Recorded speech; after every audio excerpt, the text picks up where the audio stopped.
নমস্কার বন্ধুরা, welcome back to my channel. তো দেখো, আজ আমি চলে এসেছি একটা নিরামিষ রেসিপি নিয়ে। সেটা হচ্ছে লাবড়া বা ঘাটি। তার জন্য যে যে সবজি লাগবে সেটা এখানে তোমাদের বলে দিই। এখানে থাকছে পেঁপে, কোয়াশ, পটল, কাঁচা কলা, মিষ্টি কুমড়ো, মিষ্টি আলু, এমনি গোল আলু, আর আছে বেগুন, ঝিঙে। আর আরও একটা সবজি লাগতো সেটা হচ্ছে মূলো। আর আমার কাছে ছিল না বন্ধুরা, তা আমি দিতে পারিনি। তোমাদের কাছে থাকলে অবশ্যই দেবে। আর দেখো, এরকম একটা সাইজে আমি সবজিগুলোকে কেটে নিয়েছিলাম। তোমরা তোমাদের সাইজ মতো কেটে নিতে পারো। তো তারপরে পরিষ্কার জলে ভালো করে ধুয়ে নিয়েছি। আর এইভাবে সবজি, এখানে কিন্তু আমার বেশ অনেকটাই সবজি হবে। তোমাদের ইচ্ছে মতো তোমরা সবজিগুলোকে বাড়িয়ে কমিয়ে নিতে পারো। তো তারপরে ফোড়নের জন্য আমি এখানে নিয়েছি আদা কুচি, কাঁচা লঙ্কা চেরা, নিয়েছি এখানে 5 ফোড়ন, গোটা জিরে, শুকনো লঙ্কা, তেজপাতা, আর একটু নিয়েছি রাঁধুনি, আর আছে এখানে গোটা গরম মশলা আর একটু সর্ষে। তো তারপরে দেখো, মশলাগুলো তো রেডি করে নিলাম। এবার পরিমাণ মতো তেল দিয়ে দিলাম কড়াইতে। তেলটা যদিও আমি একটু বেশি দিয়েছি, তার কারণ এই একটা সবজি দিয়ে কিন্তু হয়ে যাবে বাজিমাত। দুপুরবেলা এরকম একটা সবজি থাকলে আমার মনে হয় আর কিছুই লাগবে না। তো সবজির যে মশলাগুলো রেডি করেছিলাম পরপর সেগুলো আমি ফোড়নে দিয়ে দিলাম। আর সবশেষে দিয়ে দিলাম আদা কুচি আর কাঁচা লঙ্কা চেরা।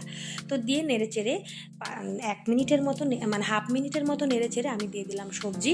আর সবজি দেওয়ার পরে কিন্তু আমি লবণ আর হলুদ দিয়ে নেড়ে চেড়ে ঢেকে দেবো।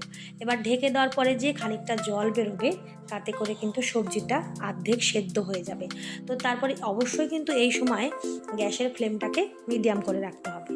তারপরে দেখো, এখানে 10 মিনিট পরে আমি ঢাকনাটা খুলে দিলাম। আর ঢাকনাটা খোলার সঙ্গে সঙ্গে তো দেখাই যাচ্ছে সবজিটা অনেকটা আমার সেদ্ধ হয়ে এসেছে, আর বেশ খানিকটা জলও বেরিয়েছে। কিন্তু হ্যাঁ, আরও খানিকটা আমি জল অ্যাড করব, তাহলে সবজিটা সুন্দর করে সেদ্ধ হবে। আর চাইলে তোমরা একটা সবজি যদি দিয়ে খেতে চাও তাহলে কিন্তু জলটাকে দিতে পারো, আর যদি না চাও তাহলে জল না দিলেও হবে। আমি তোমাদের বলে দিচ্ছি যে এই পর্যায়ে আসলে এবার আমি অ্যাড করলাম চিনি আর আদা বাটা। আদা বাটাটা আমি 2বার ইউজ করলাম। তাতে করে যেটা হবে, এই তরকারির স্বাদটা কিন্তু দুর্দান্ত হবে। আর এইরকম একটা পর্যায়ে আসলে এবারে দিয়ে দেবো আমি এর মধ্যে 1 চামচ ভাজা জিরের গুঁড়ো আর 1 চামচ সর্ষের তেল। তো এরকম করে দিয়ে নেড়ে চেড়ে ঘি দিয়ে নামিয়ে নিলেই তোমাদের হয়ে যাবে সবজিটা, যদি একটা পদ দিয়ে খেতে চাও।